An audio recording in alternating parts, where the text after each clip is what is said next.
So we just had a great conversation with our first Aussie guest, Sam McVay. Sam, you've transacted over $14 billion across multiple asset classes. He's created this velvet rope that funnels into him a certain clientele that he wants to work with. If it's not a $20 million property, it's not a good fit for him. You're going to hear in this episode this contrast between efficiency and effectiveness. People are on Zoom calls. I can continue to increase efficiency. There'll be 20 people that accept the invite. People are on their phones. But sometimes at the expense of effectiveness. Sometimes the cameras are off. Meeting with somebody face to face. We're on there talking to them about a particular asset. Picking up on their verbal cues and knowing that you have their rapt attention. And I'm in their office in Hong Kong. Being able to adjust to their nonverbals. Sitting with their investment committee. Giving them a hug. I'm having dinner with them at their house. It's so much more effective to meet face to face. I've got them. We're one-on-one. He does one thing really well. He sells buildings.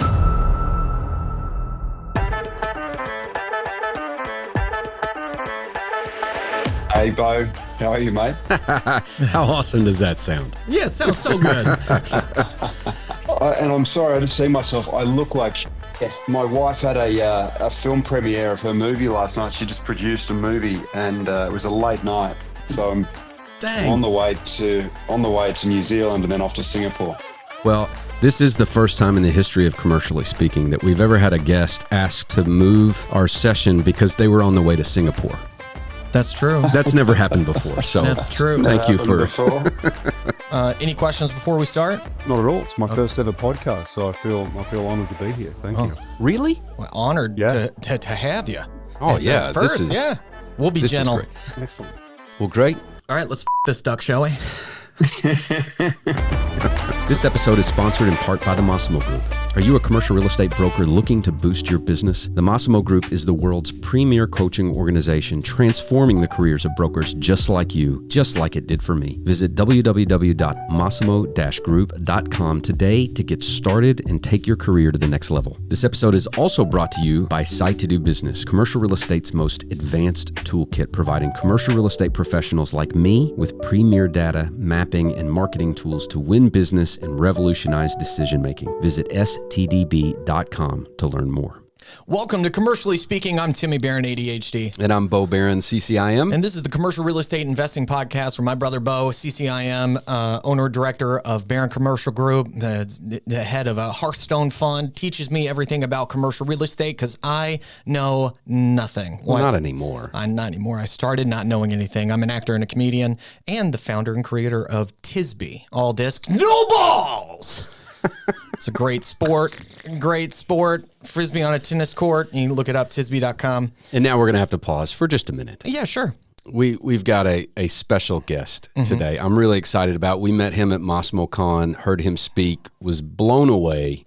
But it's our first ever guest from Australia. So we have Sam McVay with us today. Sam, thank you so much for joining us. But Timmy here, he just mentioned this new sport that he's co-founded, I should say, called Tisby.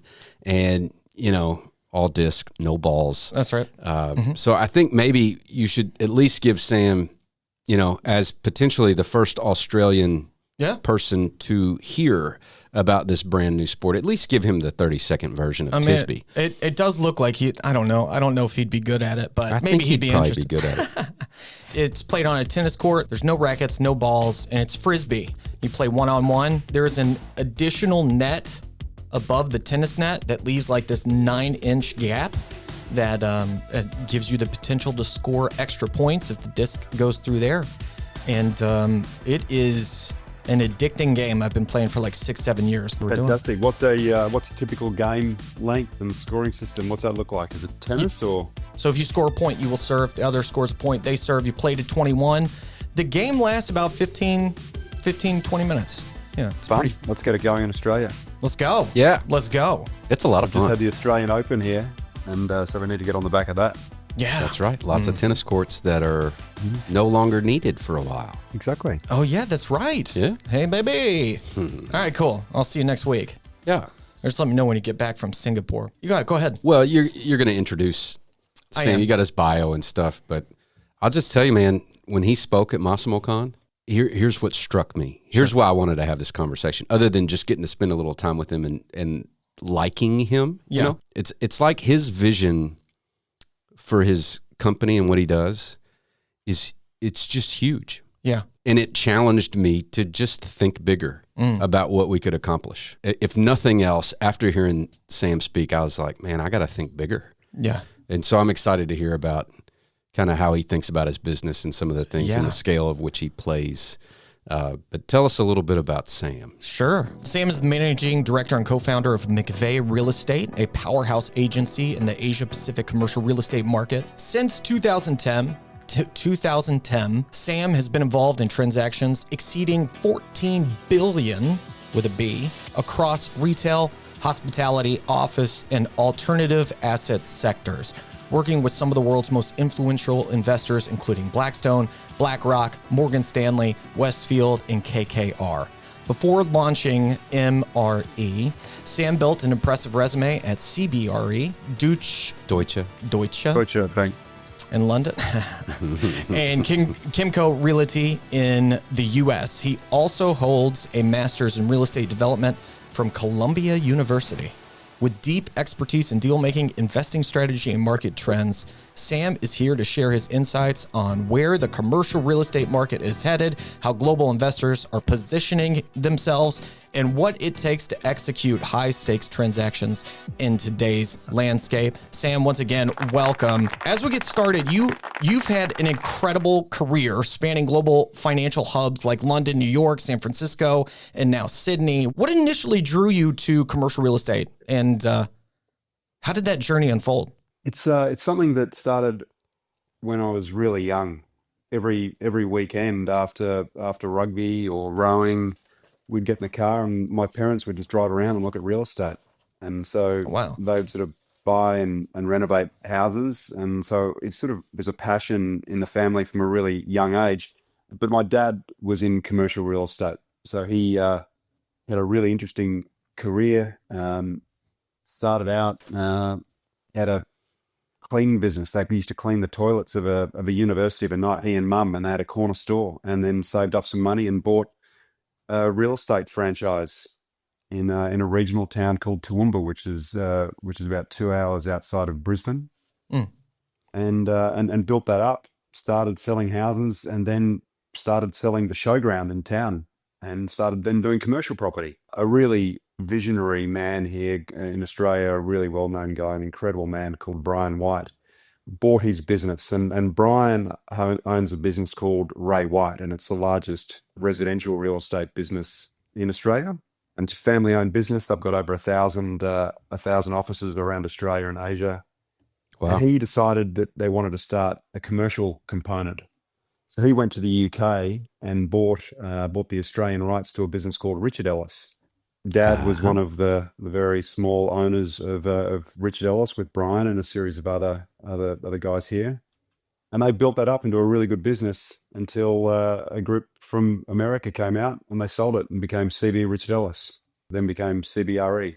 So he did some really interesting deals over the time, always sat across the sectors, and it's something that he always liked doing, sitting across the sectors, because I think it kept you fresh, kept it interesting. And I'd been all over the place. I'd always, Dad and I are really close. We're very good friends, and we've always been just great mates. So I'd been to London. I'd been working in different markets in investment banking, and tried a whole range of things, but always had that pull to come back to commercial real estate. And so I'd been working selling shopping centers. After I moved home from London, I came back into commercial real estate, realized that's something I really wanted to do. And then I met some guys that had been through the Columbia University program, and that was the terrific guys. They actually built the Aussie guys that built the Setai in Miami and South Beach. So terrific guys, Jonathan and Michael Breen, these two brothers. And they really inspired me to put my hat into the ring, and I applied to Columbia University and I got in, and it was life-changing. Now, you used a term that I've never heard before. What did you mean when you said showground? Well, like an old showground in the middle of town. He was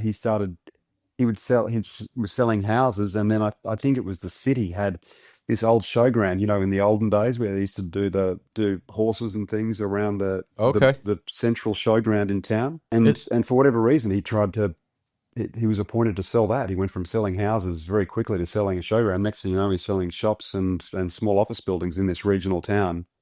And his career started accelerating quickly after that. Our dad had a similar.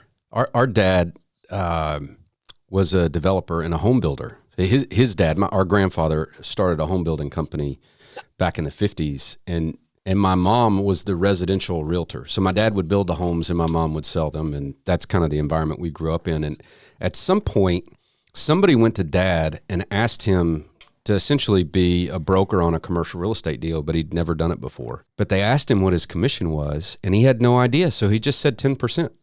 Well, and they said, okay. And so his first deal was at a 10, like normal is 1.5 to 4 to 5 to 6%. Yeah. Like the stuff we do around here is generally 6-7% because they're just much smaller deals. But I just remember he didn't know, and all of a sudden he did a commercial real estate deal. He's like, this ain't bad at all. So we grew up with a dad who was a commercial real estate broker, among other things. But yeah. Right, that's right. Yeah. A showground is the site of a circus, fair, or exposition. I'd never heard that either. That's right. We would call it the fairgrounds. Yeah, the fairgrounds. Yeah. We say, fairgrounds. Fairgrounds. The carny folk. Yeah. That's right. Yeah. You co-founded McVay Real Estate and have since led it to become a dominant force in the Asia Pacific market. What was the vision behind that? At the time, there were all of the typical big agencies, and I had a fundamental problem with how they operated because they were always trying to essentially sell to friendly buyers so that they could retain management or get the ongoing leasing work or valuation work or advisory work. And there's just such a clear conflict of interest for me there. And it really never set well with me. It came up a couple of times in my career, and I used to push back really hard against it. And so all of this was sort of building inside me. Dad had his earnout after CB's acquired. He had a 3-year earnout. He retired way too young. He had golf memberships, and he bought a boat, and he realized that he was just bored out of his brain. And I was over in New York. Started working with this great company called Kimco Realty, and it's a massive shopping center REIT. I had some great experiences sitting next to the founder, Milton Cooper, in the New York office.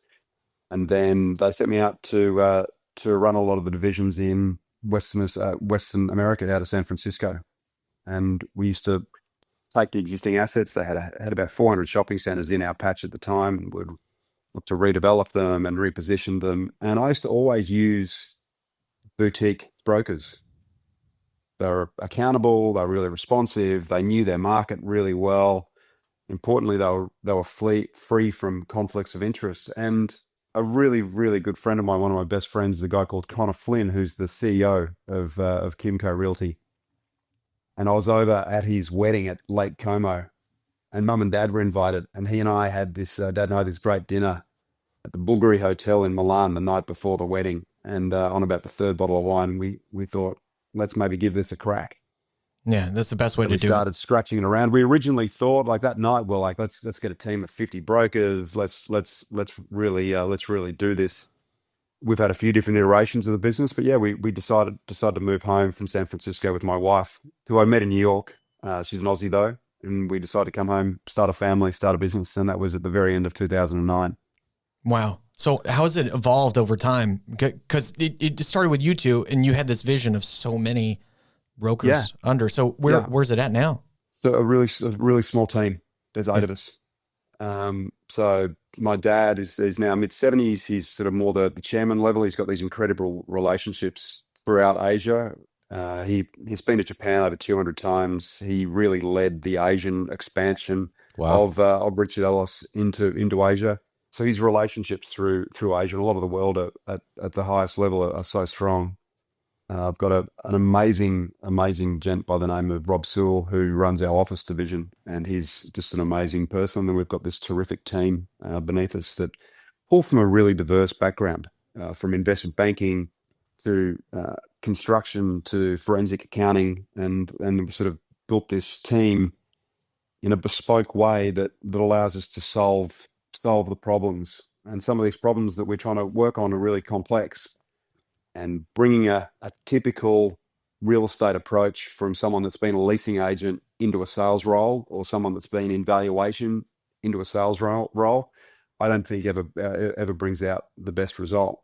And so for a team of our size, a really small business, to hold most of the relevant records in our region, from the biggest hotel deals to the highest rate per square meter shopping center sales to the tightest cap rates and things, is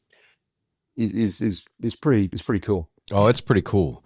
I wanted to back up. You were talking about conflict of interest, and we've got a lot of potential investors that listen to the podcast, but a lot of our audience are brokers. And so inherently they're going to understand to some extent what you mean when you say conflict of interest, but really for Timmy's benefit, can we talk about that for a second? Like, okay, so I show up and I want to sell a big hotel. Okay. Yep. And if I go to one, well, let's just say I go to you. What are the conflicts of interest we're going to avoid because I've hired you versus somebody else? I don't want to necessarily disparage but what is this conflict of interest issue? Let's say if I'm selling something and I'm within one of the typical groups or a typical setup, if I sell that to someone I know, a friendly of the firm, or that group is going to use me for other services moving forward, they might have an existing portfolio and we do all of the valuation for them. So this means that we'll get ongoing appraisal work, or valuation in Australia, we call it, work moving forward, or we'll property manage it, or we'll advise it, or we'll do the debt brokerage for you. Often the sale commission can be outweighed many, many times by the future trailing of those works. So the conflict just becomes so clear. And we've seen it time and time again, whereby you have other people trying to get their buyers into a position, and it's not the best price for the vendor. I wake up every single day and I know who my client is. And my job is to get them the highest price. And I know unequivocally, with my hand on my heart, every single time I do that. And no one else in this market can do that, because they've got so many different masters, if you like. They're trying to keep many people happy. Yeah. So if let me just reframe this a little bit Sure. and see if this makes sense to you. Yeah. If we get a new listing here at Barron Commercial Group, and if my job, like he just said, is to unequivocally find them not just a buyer, but the best buyer who's going to pay the best price, I'm going to market that property widely, broadly, to everyone. Everybody is invited to play. If I want to try to sell it to somebody who's friendly to the business so that I can continue leasing work or property management or any of these other lines, valuations, like he was saying, I might not market that thing as broadly. And I'm going to try to lead my client, the seller, to sell to somebody who's going to continue to hire me. Yeah. And so instead of trying to find the best buyer who will pay the most for the property, I'm going to try to get them to sell to a buyer who's going to benefit me more than potentially them. And so therefore there's a conflict there. Is that a good way to Exactly. explain? So say you're the CEO of a big company and you've got a broker, and that broker, if he sells a shopping center to someone for $50 million, you get a commission. If they sell it to someone else, if they're able to convince that seller to sell it to someone else for $48 million, $47 million, but now we get 10 years worth of appraisal work, and we do all the debt work for that group, and we do all the leasing for that company and the property management, asset management. There's millions of dollars in fees there. You're really motivated to do that deal. Yeah. I've got a really simple brain. So for me, I don't need distractions. And so I just say, I've got one client, and if I do a great job for them, they'll hopefully appoint me again, and they'll tell people about how our business operates, and we'll create a snowball effect that way. Yeah, that's so cool. Like, I love how it seems like that was your motivation for creating your company. And Exactly. yeah, because you just saw it everywhere. Is that, do you know if that's like same thing going on over here? Without a doubt. Yes. And the larger the company, the more lines of revenue centers that they have. Sure. I was at an event in Louisville, Kentucky, that economic outlook that we had, and we had a guy come in from Colliers. Colliers, big international company, not as big as CBRE, certainly, but they're big, but they do debt. So like you can go to them for financing. You can go to them for all kinds of advisory services. They've got all these different lines, so they can sell my property, but they could also provide all these other services for me, which I might need, that'll earn them fees. Yeah. And so the more lines of revenue you have, the more potential areas of conflict you could have. Sure. Yep. Sure. So yeah, that absolutely that happens over here. The other thing that we saw with it, and I experienced this, and everyone experiences this, you're often forced or to push your internal teams. And I like really being impartial. So if I'm in Sydney selling an office building, I can say, use Colliers for office leasing here, or use Knight Frank if you're doing a deal in Hobart in leasing, or you need a valuer in Perth, use Savills. So we can recommend impartially the best consultant or the best team for a buyer each time, as opposed to just rolling out the same team, because none of these teams, no matter how big or how good they are, they can never have the best team in every sector, in every category, across every market. Yeah. So we like being able to say, I mean, we constantly are bringing new groups and new capital to Australia. And a lot of these groups end up becoming really good close friends of ours. So we want to make sure that if we recommend that someone's going to do some leasing for them, or property management or valuation, that they're getting the best result. They're not just there because we're in the same company. Yeah. I've got this company here in town in mind that a good friend of mine works at. When I'm thinking about these other companies that he's describing. Let's just put it in the context of our company here. Sure. It's like we do sales. And this would be a boutique. Boutique. Yeah. Boutique. Oh, I hear you. Yeah. I see what you did there. Nice. I like that. Yeah. But like we do sales and we do leasing. I have a potential conflict there. So we have to be real careful about that. Yeah. You know, and sometimes we'll do sales work for somebody and somebody else will hire us for leasing, and some people use us for both. And so we just have to make sure that we always put their interests before ours. Right. And if we have a long track record of that, then at least our reputation will show that we avoid those conflict of interest. But it's a possibility because we do more than one thing. Mm-hmm. And so it'd be real easy to say, okay, if we're going to shift our focus and do what's best for Barron Commercial Group on this one deal, what we end up doing is, what's the phrase? Cut off your nose to spite your face kind of thing. Yeah. If we try to maximize what we can make on a potential deal by putting our interests above our clients, well, that's short-circuiting our future potential business with them and potentially hurting our reputation and harming our name in this market. And all that's a downside. Right. We want people to believe that we always put their best interest before ours. So this is a whole thing about just like being ethical, not so much like breaking the law or... Correct. Yeah. Right. No, not at all. I mean, it might be an error because I've left so much money on the table because a lot of those other business lines, and definitely during various cycles, I would have loved to have the rent roll or these other more stable lines as opposed to the very lumpy sales commission business that we're in. Sure. But fundamentally, it's really nice to know that we've got these relationships across all of these different groups. We're not competing with any of those other groups. We can give really impartial advice to our clients every single time. And fundamentally, I just wake up and I sell. I'm not managing a sales team or a property management team or a leasing team or anything else. I just wake up and I have a handful of clients and we just work for them.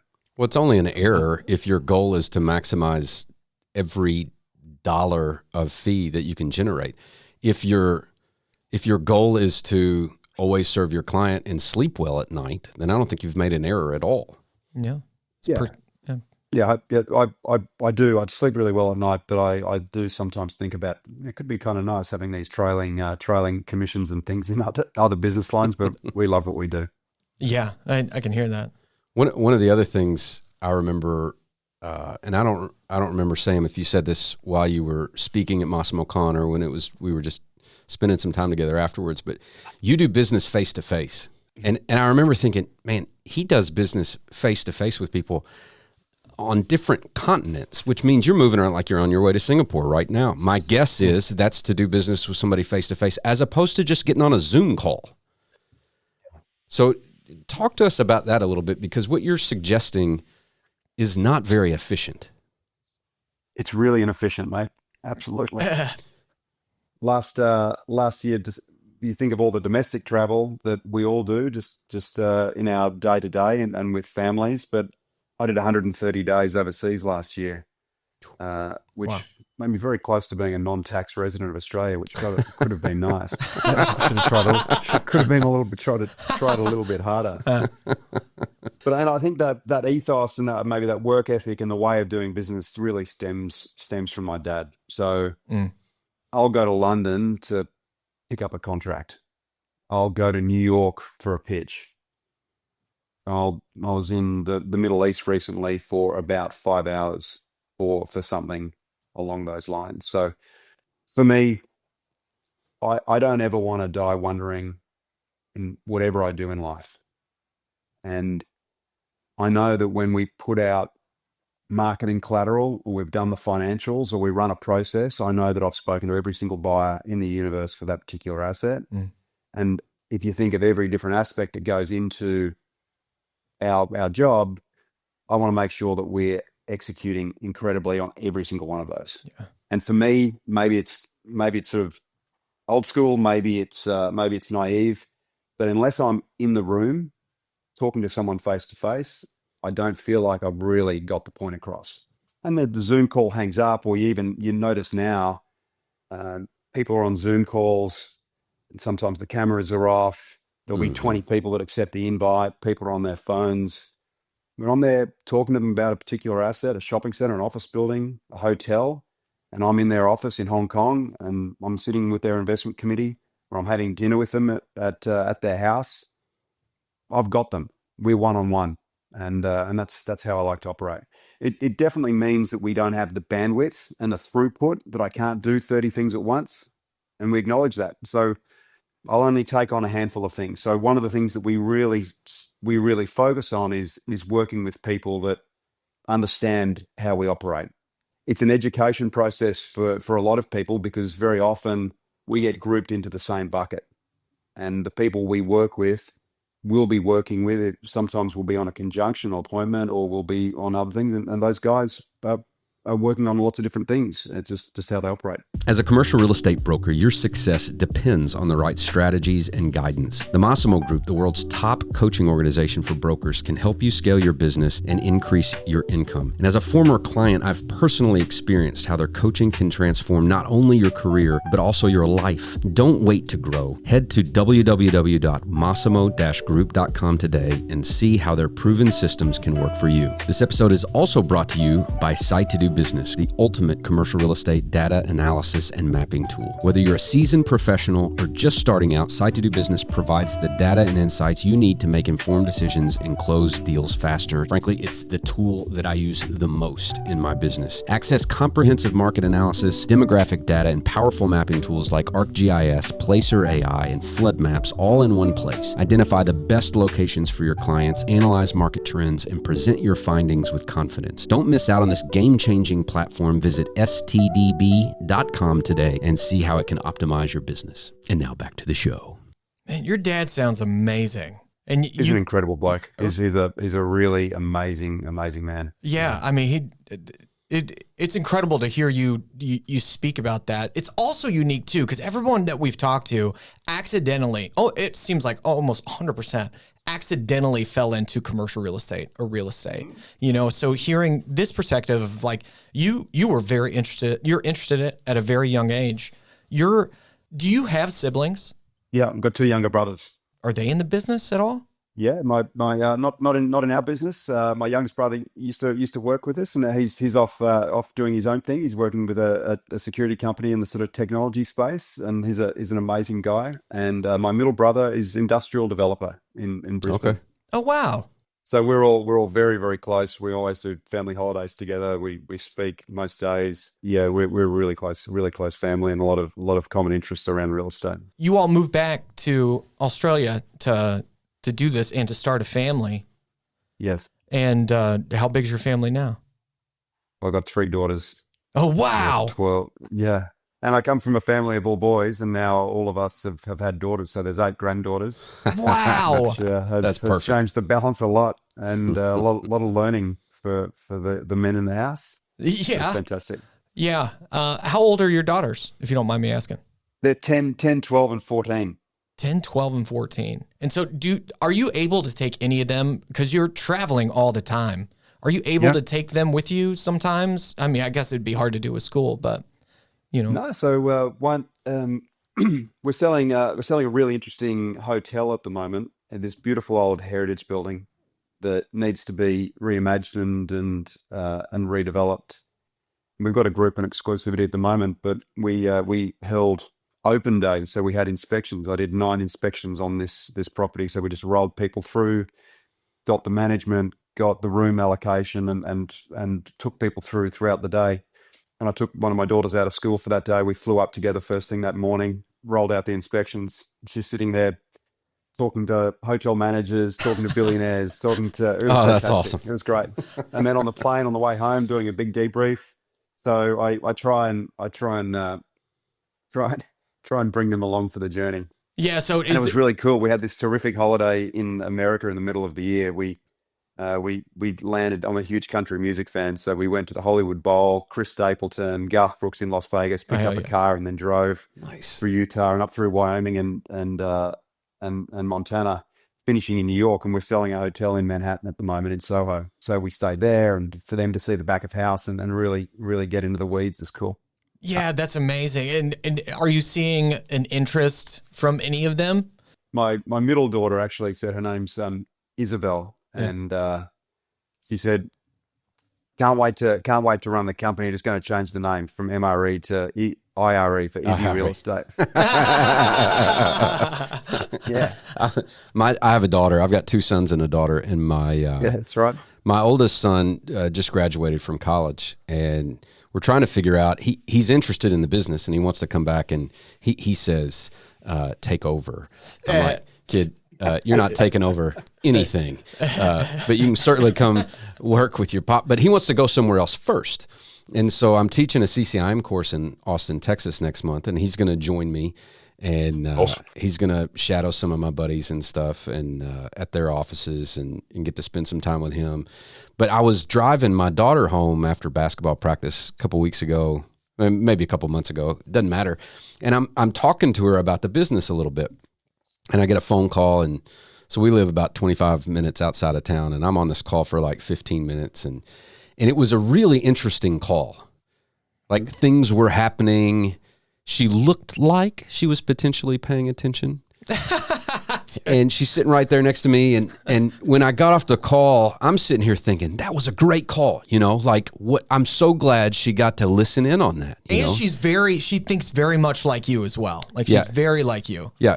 And so I look at her and I was like, "So what do you think, kid? You think you might work with your pop one day?" And she looked at me and she's like, "No." Like, almost with a face of disgust, like, "No." And I was like, "What do you mean no? Like, were you not listening to that?" And she's like, "All you do is talk on the phone all day." And she's in that generation that hates to talk on the phone. Yeah. Like, she'll text you, she'll do it, but she does not like to talk on the phone. So the idea of having to talk on the phone all day is just a completely repelling idea that I hope she grows out of, because she'd be fantastic at this business. But I was so discouraged. I think there's definitely a piece of that where they're just learning through osmosis. I'm on my phone way too much. My wife works really hard as well, and I think they're definitely learning from that. And my wife and I often talk that there's no doubt we're all so lucky. You guys, us, we're all so lucky in where we live and what we do. And I talk to my wife often about how we bring that motivation, make sure our kids grow up really humble and respectful and work really hard. We're thinking, how do we instill that? And then we're about 3 or 4 months ago, my oldest daughter was 13. I've gone to the mailbox one day, and there's a tax file number package that's come.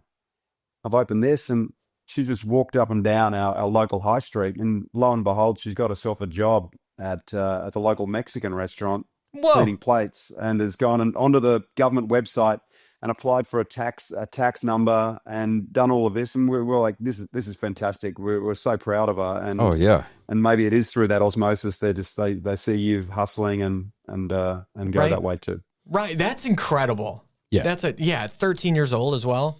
What's her name? Yeah. Millie. Yeah, Amelia. Let's go, Millie. Come on. Yeah, absolutely. Now, you were mentioning that hotel that you're selling in Soho. I'm familiar with that hotel because I have a great brother. Rooftop bar. Yeah, I saw that on the video. I've got a brother who's a videographer, among other things. And you're also, it's this guy. I've got 3 brothers, but I'm talking about this one right here. Yeah. But I came back from Massimo Con and I was like, I want to do videos like this. Oh, he loves it. I showed him the video of the hotel in Soho.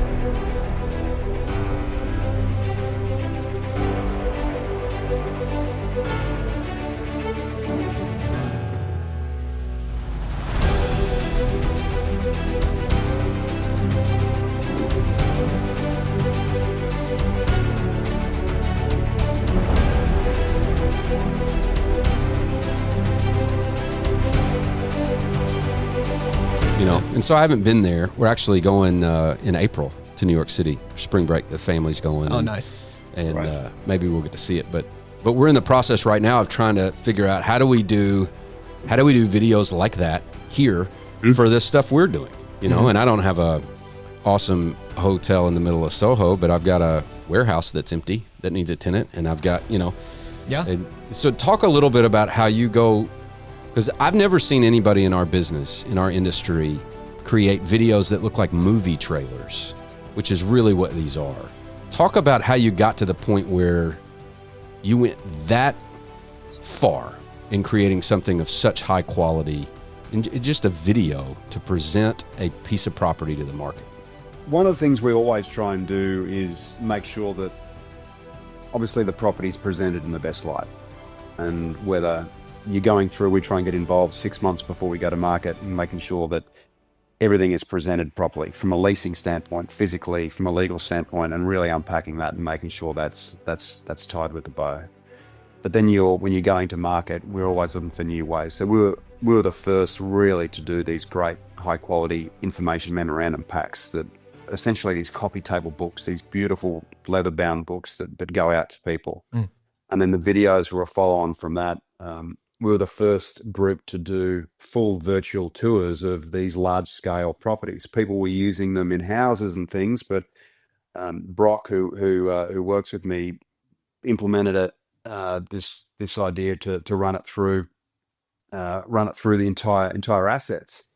And especially when you're coming from, if you're buying something from Singapore or Kuala Lumpur or from Hong Kong, and you're wanting to see a hotel, you might know it, you might not. But to be able to get in and see the detail of it before you're getting on a plane to come down and look, it definitely helps the process. Yeah. So you fast forward to COVID and everything shuts down. We were sending out virtual reality headsets with full virtual tours, and that's how we're able to sell this enormous hotel portfolio that was completely closed during COVID. So we've always tried to be very cutting edge at that. But I guess fundamentally it comes from, people often think that commercial property is just, you look at a spreadsheet and you're making a decision. But pretty much every single decision in life has some sort of emotion to it. If you can have a really rich video that has great music attached to it and it really shows off the property and gets that different perspective to it, and people can see it and understand it a bit more, then it's just another piece of ammunition for you. Well, I was blown away. I really was. He loved it. Yeah, I loved it. I've shown him a couple times. Yeah. There's some we have a lot of fun with them. Yeah. You can get very carried away. So, in our office, we've got a great boardroom, and you put it on the display, crank up the music, and that's how we start our presentation. So you start with that 90-second video, and then we go through the formal presentation. If people are coming to us, that's where we do it. If not, back in 2014, I bought this tiny little micro projector. And so I'd walk into people's offices, and this is before plugging in and displaying or streaming up became really difficult. So you'd spend 20 minutes stuffing around trying to get your kit to work with someone else's boardroom. Yeah. So I'd walk around with this little projector and my Bluetooth speaker, and I'd plug that in and shoot it up onto the wall, and that's how we'd start our presentation. So great. Yeah, Bo loved trying it. to do something different. Bo loved it so much that he got the whole family together around Christmas to go down into the movie room and watch it about.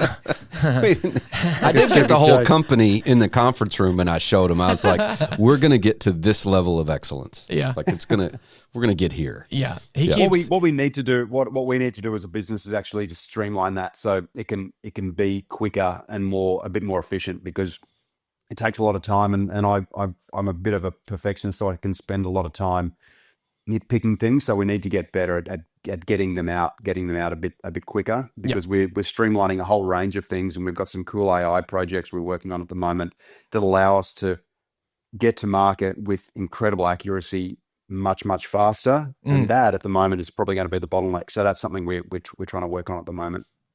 Can you tell us more about that? The fundamental issue is that in a lot of these properties, there's a lot of complexity. You might have 200 tenants, and they might have been there for 30 years. And a lot of that information is basically handed down between owners or down between property managers, and they're just relying on a spreadsheet or a data pack that's been handed to them. So basically what we're doing is now scrubbing the incredible amount of data and producing these amazing packs that now will be able to be rolled out very, very quickly. And it's a service that we're going to start providing to a lot of the big owners out here, because it's quite remarkable.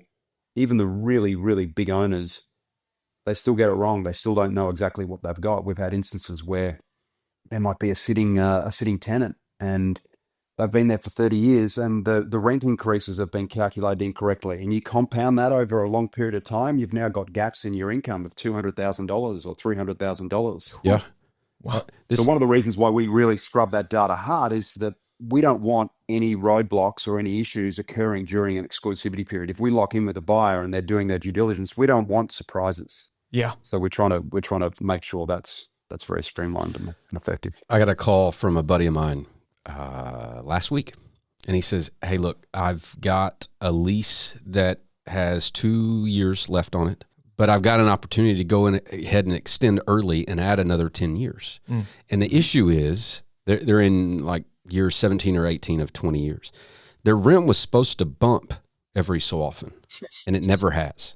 The landlord didn't actually, they invoice them every month. And so after like the first 5 years, the invoices from the landlord have been wrong for 12 years straight. Dang. And they weren't paying attention either. And so once this renewal thing came up, my buddy reviewed his original lease, and he realizes that these rent bumps didn't happen. Oof. And he's like, "Bo, the renewal they're giving me for 10 years is lower than what I'm supposed to be paying right now." Because and landlord's making the mistake. Right. And his question was, what do I do? Right. And it's interesting, but it's really easy to make those mistakes, especially if you're a large owner and you have if your systems aren't really, really good, it's really easy to overlook something like that. Right. And it happens to us sometimes here. We'll miss something, and then you got to go back 5 months later and say, sorry, your rent was supposed to bump 5 months ago. Yeah. And often a sale process can bring scrutiny to all of those things, whether it's the cleaning contract that's been around for 5 years or a rates notice that hasn't been paid. Yeah. And often that can bring scrutiny to that, and it can exacerbate the problems. Now you're going back and having a really uncomfortable conversation with the tenant saying, "Hey, you haven't paid us those bumps for 10 years. You need to pay it," and the tenant can't pay it, and you're bringing conflict to it. So it's about ultimately understanding exactly what you've got and leveraging some technology to get there. Sam, we had a guest on. We've had him on a couple times. His name's Michael Hieronymus, and he's a CCIM instructor. He's a good buddy of mine. But he's one of these guys in commercial real estate that's kind of on the leading edge of implementing AI into our business. And he was showing us Google Notebook. Have you seen Google Notebook? Notebook LM. Yeah. So one of the things he was talking about is like you can upload like all the leases of a property. And what Notebook will do, for those of you listening that aren't familiar with it, is it's a large language model. It'll do some analysis for you, but it doesn't go to the internet. It's not creative. It just deals with the data you give it, Right. which is really nice because in commercial real estate, we don't want the analysis to get creative at all. Let me clarify something too. It does use the internet, but only websites, videos, things that you put in it from the internet. Yeah, Right. Yeah. Yeah, you tell it what to look at, and that's what it looks at. And you can upload up to 300 leases, and it'll analyze them all. It can abstract them. It can put them all on a timeline, so you can see lease terms and extensions and all that stuff. And, that takes a lot of work to stay on top of that. And this can, there's just so many ways AI has given us the opportunity to do things more efficiently. Yeah. It's like having really smart interns, like Michael would say, that'll do all this work for you. Yep. I got a question. Shoot. Yeah. Sam, you've transacted over $14 billion across multiple asset classes. What key differences do you see between the commercial real estate markets in Australia, New Zealand, and the U.S.? Probably the biggest one is very topical at the moment is the office market. Yeah. And this is the conversation we're having constantly with investors. And they look at office and say, office, and I'm going to drop the F-bomb, office is broken everywhere. And part of what I do is about finding the latest trends and keeping a finger on the pulse with that. So with hotels, for instance, when I've stayed in 27 hotels in New York. So when I go there from there for 3 days, I'll check in and check out at different hotels to find the latest trends and understand that, because often you'll see that moving back. With retail, doing it constantly as well. And with office, part of it is now going out and interviewing a whole range of people, going to London, seeing what's happening there, seeing what's happening in Tokyo, seeing what's happening in these other markets like in Austin, or seeing what's happening in New York. And then overlaying that with what's different here in our part of the world. It's so market specific. I think a lot of people are realizing this. You can't just say office dead or industrial booming. It's so specific to the subsector you sit in. Right. If you take the Sydney prime market, it's over 98% occupied. Wow. You've had these enormous banks that have recently come up. You've got consulting firms that do have work from home policies. There's no doubt about that. But they've had expiries in the last 12 to 18 months, and they haven't handed back 1 square meter of space. Wow. So you've got these markets where they're very, very tight, and there's a whole range of things that sit behind that. So commute times, for instance, in New York or London are massive. Sure. So if someone is now commuting 15 hours a week and you're saying that they can work from home, wow, that's going to be pretty hard to break. Right. So commute times is huge. Crime levels in a city. What level of amenity is sitting in the city? I mean, I couldn't wait to come back into the office. I was the first person back in, and our city of Sydney is so vibrant at the moment. It's completely back. So you compare that to other markets, very, very different. I think our part of the world, you've had this huge run up, and this is a global problem in the hotel space. There's been really positive movement in rates, and whenever you go on holidays, you'll experience that. The hotel rates everywhere are much, much higher. Yep. But the wage growth and the cost has gone up pretty much everywhere as well. And so a lot of these hotels are making a lot more money at the top line, but they're still not back to where they were pre-COVID. For this part of the world, I think we're benefiting from our low Aussie dollar. And so when I was over in New York, for instance, the dollar was almost at parity, or it was at parity. Sort of even the Aussie dollar was higher than the US dollar. It's now sitting at 60 cents. So for you guys, I'd love for you to come out and visit me. When you come out to Australia, you can live like kings because your purchasing power is so strong. Yeah. And we've never really had a huge American tourism business in Australia because it is a long way away. But I walk around now. Go for a run around the Opera House or the Harbour Bridge, and there's American tourists, there's British tourists, and it's great because that's the business we want. Right. You guys come out and you spend hard. Restaurants, bars, shopping. How can you tell by looking at them if they're American? I can hear them. Oh, you can hear. So who are these fat guys? And then probably the third one is that we're seeing a lot of is retail. And retail has had a really rough 15 years. The GFC smashed retailers. And then there was this online component where he was going to devastate all the bricks and mortar retail.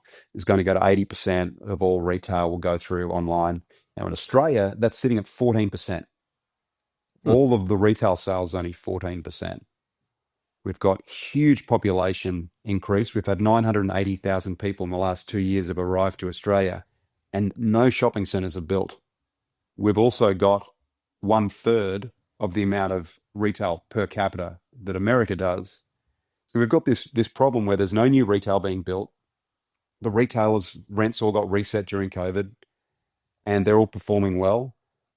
And we're really bullish on the retail market here in Australia. Yeah. I just looked up percentage e-commerce retail sales as a percent of total sales in the United States.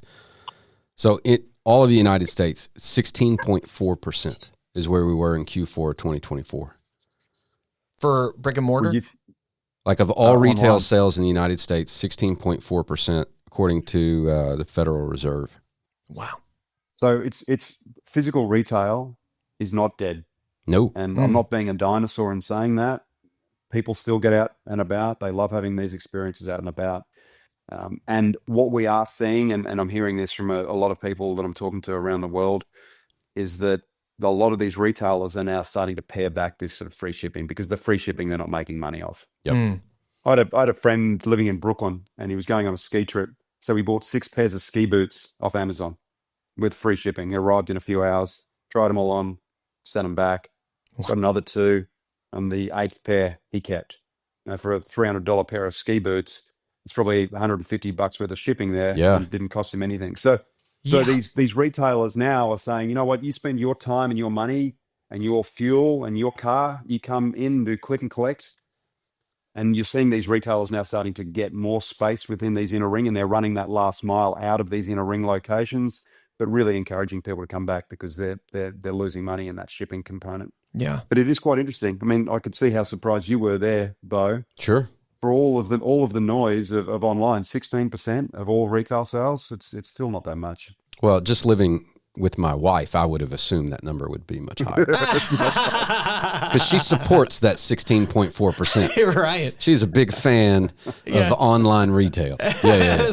Until the FedEx guy doesn't drop it off. Sam, I just moved out of the country and I've got this 500-foot-long gravel driveway now, and the FedEx guy will just drop stuff off at the street. Yeah. Won't drive it. I'm like, it drives me nuts, but yeah. Yeah, that's awful. First world problems. That's great. Now with Trump now in office, he's like, everybody in the working federal's got to go back to office. You know, doesn't that make all commercial real estate brokers like happy? Again, I know it's market specific, but well, there's 2 things at play here that I think of right away when you say this. One is getting people back to the office. Yeah, is good for every other type of real estate.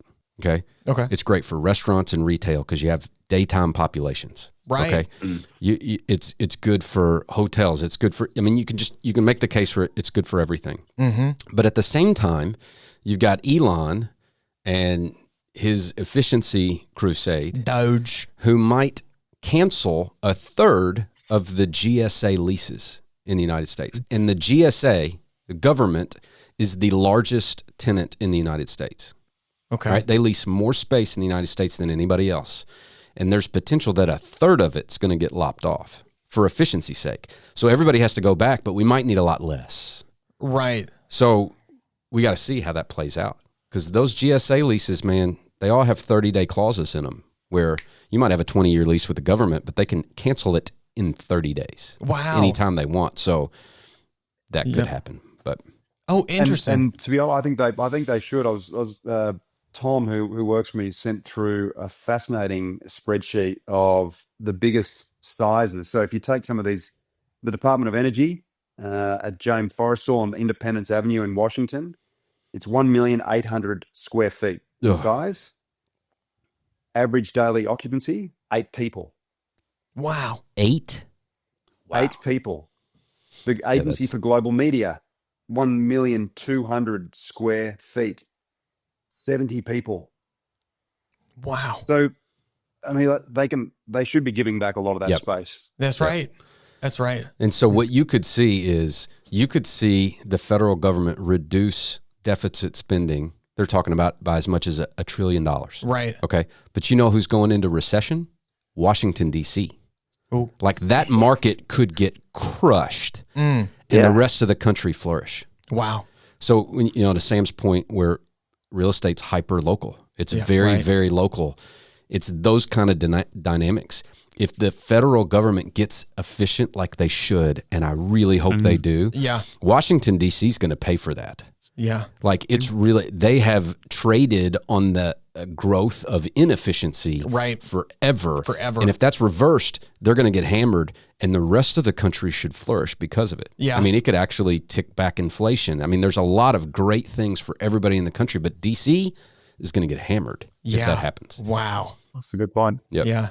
I want to go back. I want to go back just a second because, bringing up the point that you like to do so much face to face. It seems like not only are you traveling and being able to see and talk to people and have a relationship with them face to face, but you're also able to put your finger on the pulse of that market by going in and looking at and experiencing the hotels and what's going on.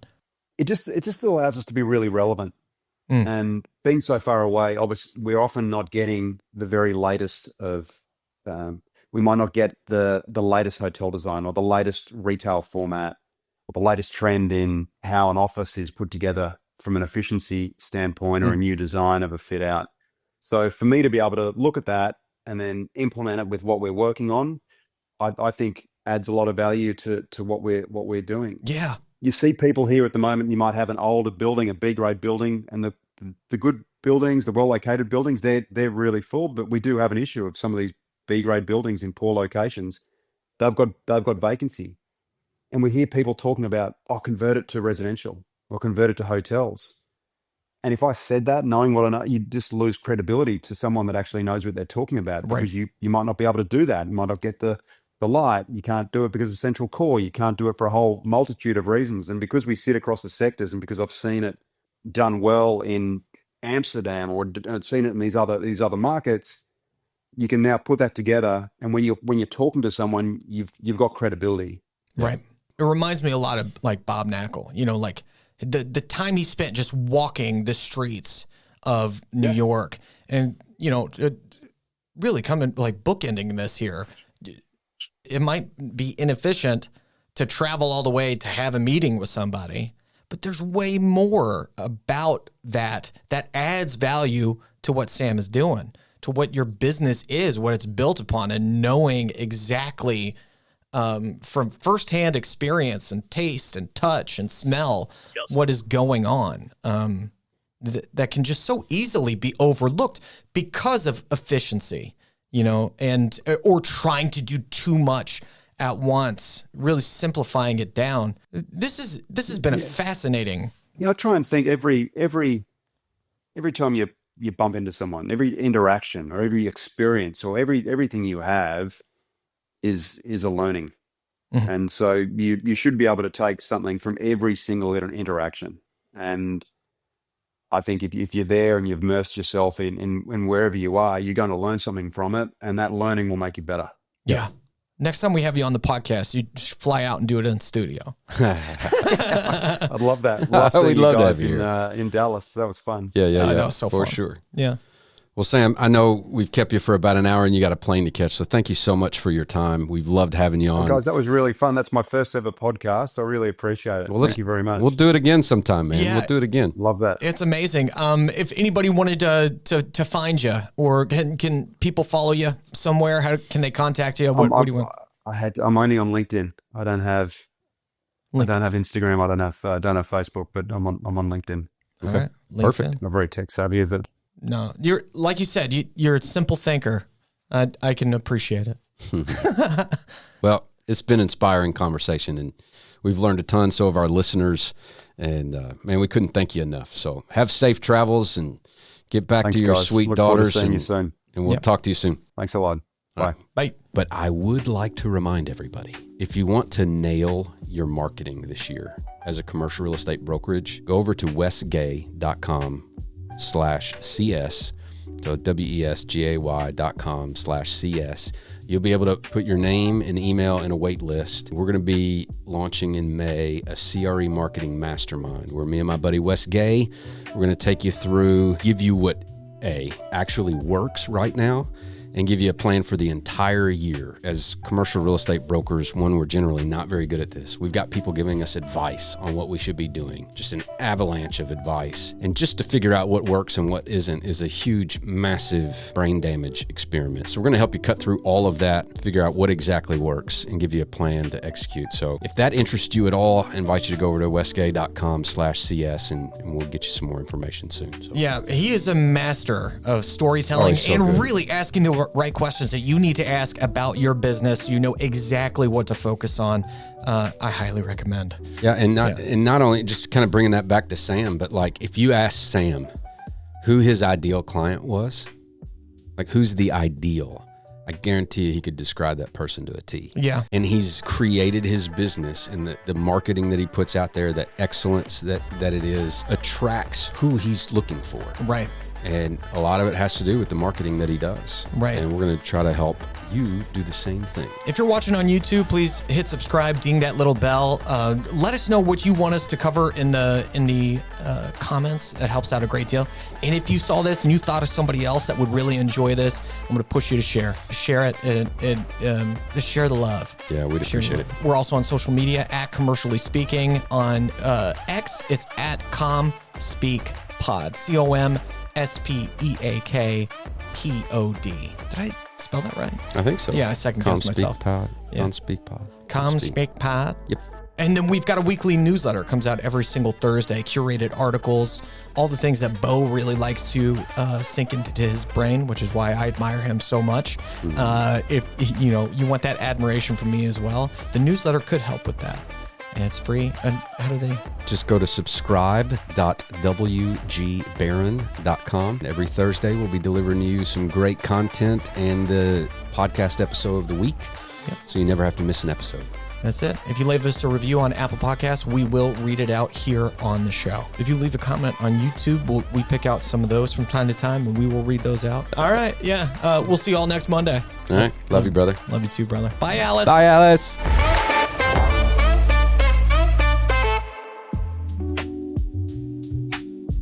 Is that all right?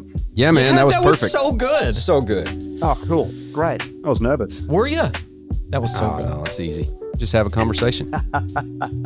Yeah, it was really fun just shooting the shit.